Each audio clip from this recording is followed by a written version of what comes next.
ಶ್ರೀ ರಾಧೆ ಮತ್ತು ಶ್ರೀಕೃಷ್ಣ ಗೋಲೋಕದಿಂದ ಭೂಲೋಕದಲ್ಲಿ ಅವತಾರ ತಳೆದಾಗ ಯಾರ ಮಕ್ಕಳಾಗಿ ಜನಿಸ್ತಾರೆ? ಓಕೆ, ಸೊ ಶ್ರೀರಾಧೆ ಕೀರ್ತಿದ ಮತ್ತು ವೃಷಭಾನು ಅವರ ಮೊದಲನೆಯ ಮಗಳಾಗಿ ಜನಿಸ್ತಾರೆ. ಅದಾದಮೇಲೆ ದಾಮ ಎರಡನೇ ಮಗನಾಗಿ ಹುಟ್ಟುತ್ತಾರೆ.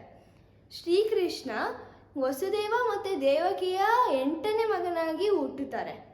ಎಲ್ಲಿ ಕಂಸ ಶ್ರೀಕೃಷ್ಣನ ಸಾಯಿಸ್ತಾರೆ ಅನ್ನೋ ಭಯಕ್ಕೆ ವಸುದೇವ ಶ್ರೀಕೃಷ್ಣನ ತಲೆ ಮೇಲೆ ಹೊತ್ಕೊಂಡು ಯಮುನಾ ನದಿಯನ್ನು ದಾಟ್ಬಿಟ್ಟು ಅಲ್ಲಿ ಅವ್ರು ಕಾಣಿಸೋದೆ ಗೋಕುಲ.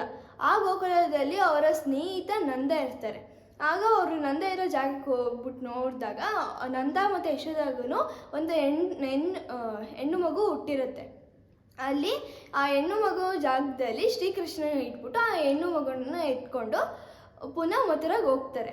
ಆಮೇಲೆ ನಂದಾಗೆ ಮೊದಲನೇ ಹೆಂಡತಿ ಯಾರು ಅಂದರೆ ರೋಹಿಣಿ.